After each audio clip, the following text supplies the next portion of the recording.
At 11:43 p.m., my phone lit up again. A message from Ria. "Hey, can you help me one last time?" I stared at the screen silently, because deep down, I already knew what that message really meant. It wasn't friendship. It was dependence disguised as friendship. And the scary part is, most people never realize they're being used until emotional damage has already been done. You know what hurts the most about fake friends? It's not betrayal. It's the moment you realize the memories were real to you, but convenient to them. That realization changes something inside a person forever. A few years ago, I believed friendship was one of the purest relationships in life. I believed real friends stayed during hard times, protected your name in rooms you weren't present in, celebrated your success genuinely, and cared about your heart, not your usefulness. But life slowly taught me something painful. Some people don't enter your life because they value you. They enter because they value what you can do for them. And once your usefulness disappears, so do they. I met Ria during college. She was funny, confident, charming, the type of person everyone instantly liked. And honestly, I admired her. We became close very quickly. Late-night calls, long conversations, sharing secrets, helping each other through stressful days. At least, that's what I thought. Because looking back now, I realized something disturbing. The friendship was never balanced. I was always the one giving more time, more emotional support, more effort, more understanding. Whenever Ria had problems, I stayed awake for hours listening to her cry. Whenever she fought with someone, I defended her. Whenever she needed notes, money, favors, support, I was there instantly. And every single time, she would smile and say, "You're literally the best friend anyone could ask for." Those words made me feel important, needed, valued. But fake friendships often begin with emotional dependency. That's the psychology behind it. Some people make you feel special only because they benefit from your loyalty. And intelligent, emotional people fall into this trap easily because they naturally love deeply. At first, the signs are almost invisible. That's why fake friendships are dangerous. They don't begin with betrayal. They begin with comfort. Slowly, I started noticing small things. Whenever I talked about my own problems, Ria changed the topic quickly. Whenever something good happened in my life, her excitement felt forced. And whenever I needed emotional support, she suddenly became busy. But I ignored every red flag because I loved the friendship too much to question it. That's another painful truth about human psychology. When we fear losing someone, we start making excuses for their behavior. We lie to ourselves to protect the relationship. And that emotional blindness can destroy us. One evening changed everything. I remember it clearly. I had just lost my job. I was emotionally exhausted, stressed, terrified about my future. And honestly, I needed a friend. So I called Ria.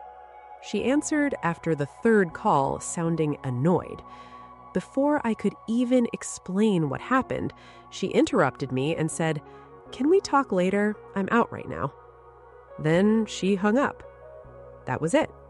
No concern, no "are you okay?" no emotional support, nothing. And for the first time, I felt something strange. Silence. A horrible, emotional silence. Because suddenly my mind started replaying every moment of our friendship. Every time she disappeared when I needed help. Every time she returned only when she needed something. Every time I ignored behavior that would have hurt anyone else. And slowly, a terrifying realization hit me. I wasn't her friend. I was her emotional convenience. That night, I couldn't sleep. I kept asking myself one painful question. How do fake friends manipulate people emotionally? And the answer is terrifyingly simple. They study your kindness, your loyalty, your fear of abandonment. Then they use your emotions to keep access to your energy. Fake friends know exactly when to appear, exactly when to compliment you, exactly when to disappear. And the worst part? They rarely see themselves as bad people, because in their minds, they believe they care about you, just not enough to sacrifice comfort for you. That realization broke me. For days, I avoided everyone, and during that silence, I started noticing patterns I ignored before. Real friends ask how you are. Fake friends ask what you can do for them. Real friends celebrate your growth. Fake friends secretly compete with it. Real friends stay during difficult seasons. Fake friends disappear the moment life stops being convenient. The signs were always there. I just didn't want to believe them, because accepting betrayal from someone you trusted feels like grieving a person who is still alive. Weeks later, Ria suddenly started messaging me again. At first, casually, then emotionally, then desperately. She needed help with something important, and suddenly, there she was again. The same sweet tone, the same fake warmth, the same emotional closeness that only appeared when she wanted something. And honestly, that hurt more than the betrayal itself, because now I could finally see the pattern clearly. I wasn't loved. I was useful. That realization changes a person forever. You become quieter, more careful, more emotionally selective, because fake friendships don't just break trust, they change the way you see human nature. And maybe the saddest part is this. Some people will drain your kindness for years while calling it friendship. But deep down, you already know who truly cares about you. Your heart notices the imbalance long before your mind accepts it. And what happened next with Ria completely changed the way I understood friendship forever. If this story touched something inside you, subscribe now, because there are millions of people silently being emotionally used by those they trusted the most. Like this video, share it with someone who keeps giving love to people who only take, and remember, fake friends don't always hurt you loudly. Sometimes they hurt you quietly, little by little, until you barely recognize yourself anymore. A week after ignoring Ria's messages, I finally decided to meet her. Not because I missed her, because I needed the truth. We met at the same cafe we used to visit during college. Same corner table, same soft music, same fake comfort. But this time, something felt different. For the first time, I wasn't looking at her through emotion. I was looking through awareness. And awareness changes everything. Ria smiled the moment she saw me, that familiar warm smile, the one that used to make me feel valued. But now, I noticed something strange about it. It felt practiced, like she already knew exactly how to emotionally disarm me. That's the psychology of manipulative friendships. Some people learn your emotional weaknesses better than your strengths. They know you fear conflict. They know you hate disappointing people. They know your kindness will eventually forgive them. And over time, they quietly use those things to keep control of the friendship. We talked casually at first, small conversations, fake laughter, surface-level comfort. Then finally, Ria leaned forward and said softly, "You've changed." I smiled slightly, because people always say that when they can no longer benefit from the old version of you. The old me ignored red flags. The old me stayed available no matter how badly I was treated. The old me confused emotional attachment with loyalty. But pain changes people, and betrayal teaches lessons kindness never could. A few minutes later, she finally admitted why she wanted to meet.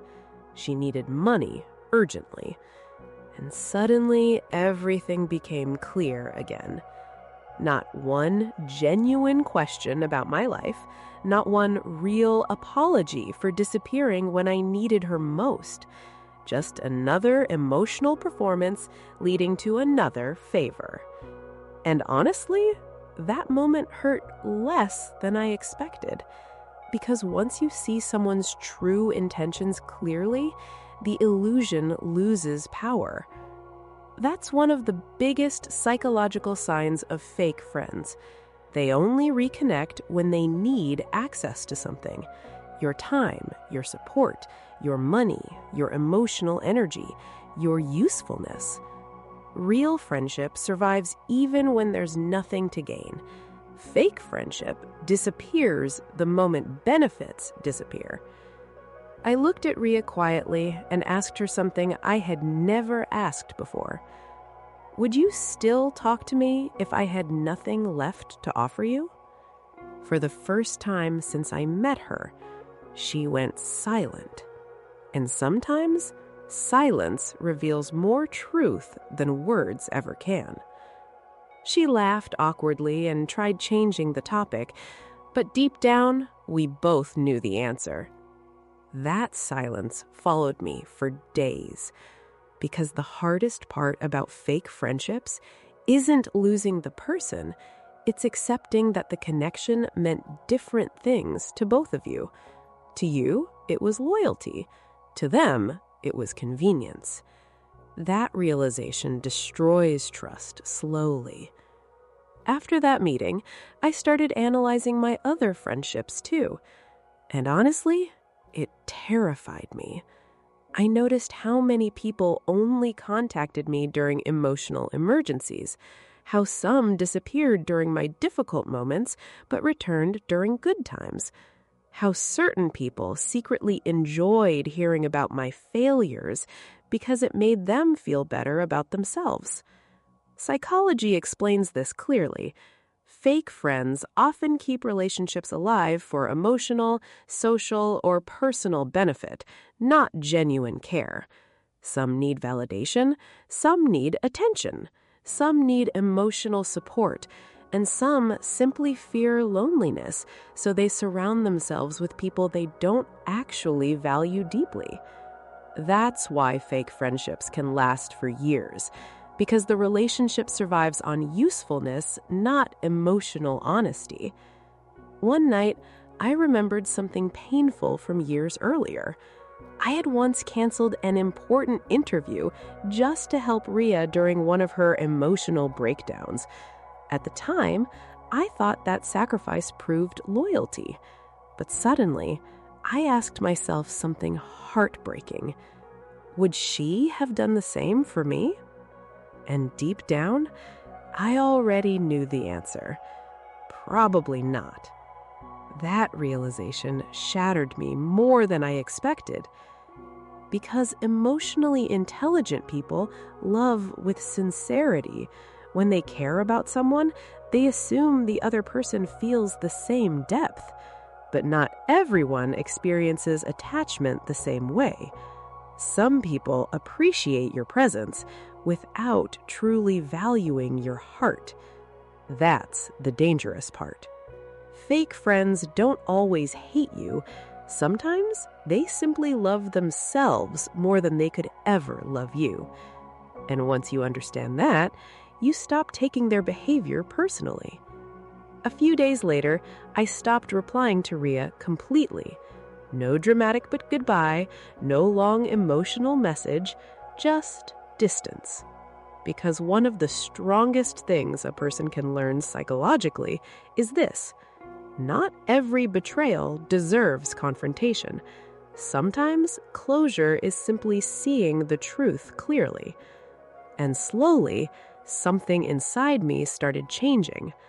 I stopped chasing people first, stopped over-explaining my kindness, stopped begging for balanced effort. And the strangest thing happened. The more boundaries I created, the more fake people disappeared on their own. Because users hate boundaries. Boundaries remove access, and fake friends survive through emotional access to kind people. But life was about to teach me one final lesson about friendship, the most painful lesson of all. Because sometimes the people secretly using you aren't strangers. Sometimes they're the people closest to your heart. And what I discovered next, honestly, broke me more than losing Rhea ever did. A month after cutting ties with Rhea, my life became quieter. Not happier immediately, just quieter.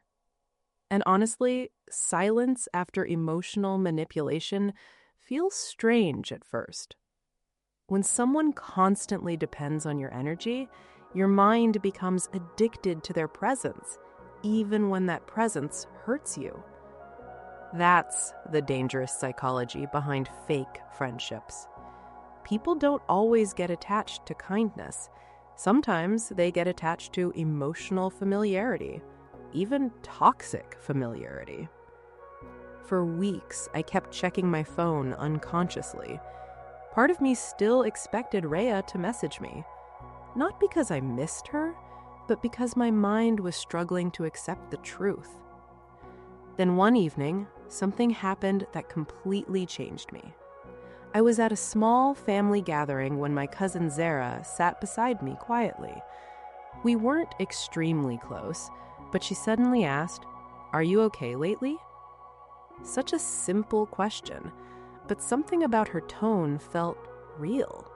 Not curious, not dramatic, just genuine concern. And strangely, that almost made me emotional. Because fake friends become so exhausting that real care starts feeling unfamiliar. We talked for hours that night, and during our conversation, Zara said something I'll never forget. She looked at me carefully and said, "You know, people who are always there for everyone usually suffer alone." That sentence hit me deeply because it was true. Emotionally kind people often become emotional shelters for others. Everyone comes to them for comfort, advice, support, healing. But when they break down themselves, the room suddenly becomes empty. And slowly, I realized something painful. My entire life, I had confused being needed with being loved. There's a huge difference between those two things. Being needed means people value your usefulness. Being loved means people value your existence. Fake friends need you. Real friends protect you. That realization changed everything inside me. For the first time, I stopped asking, "Why did they use me?" and started asking, "Why did I ignore the signs for so long?" And honestly, the answer hurt, because I was afraid of losing people. Many emotionally intelligent people struggle with this silently. They tolerate disrespect because they fear abandonment. They overgive because they believe love must be earned through sacrifice. They forgive repeatedly because they see potential in people instead of reality. And fake friends sense that weakness immediately. That's why manipulators are often attracted to deeply kind people, because kind people explain away bad behavior. They stay longer, forgive faster, love harder, even while being emotionally drained. One night, while scrolling through old photos, I found a picture of me and Rhea laughing together during college, and suddenly tears filled my eyes. Not because I missed her, but because I missed the version of myself who believed the friendship was real. That's the part nobody talks about. Fake friendships don't just break your trust in others, they break your innocence. After betrayal, you start questioning everyone. Every compliment sounds suspicious, every act of kindness feels temporary, every connection feels fragile. And honestly, that loneliness can become terrifying. For weeks, I isolated myself emotionally from everyone. I convinced myself people were selfish, temporary, fake. But then, something unexpected happened. One rainy evening, my car broke down in the middle of the road. My phone battery was dying, the weather was horrible, and I honestly didn't know who to call anymore. So out of desperation, I called Zara. And without hesitation, she came. No excuses, no delay, no emotional performance. She stood beside me in the rain for almost 2 hours until everything was fixed. And during that moment, I realized the biggest psychological difference between fake friends and real ones. Fake friends offer words. Real friends offer presence. That night changed me forever.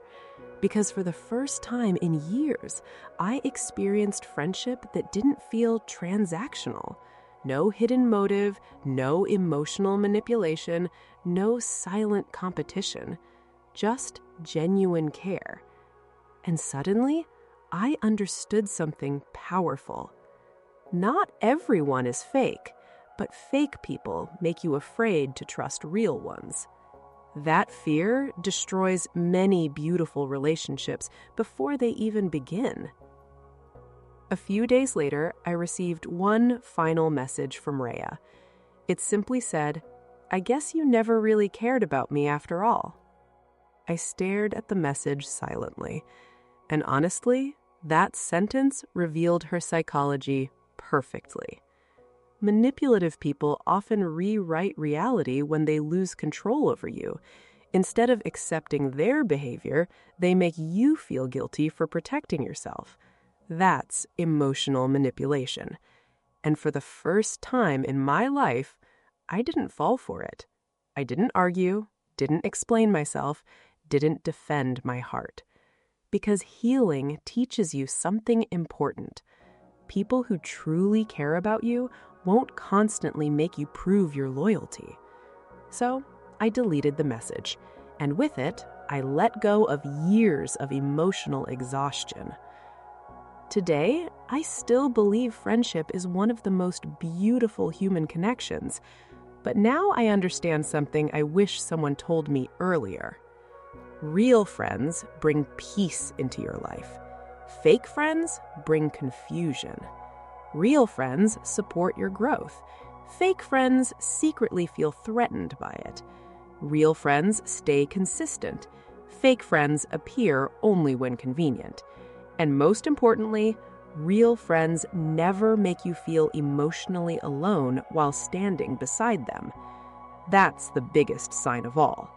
Because fake friendships are psychologically exhausting.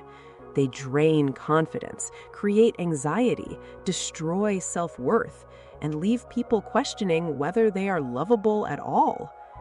But listen carefully. Being used by fake people does not mean you are weak.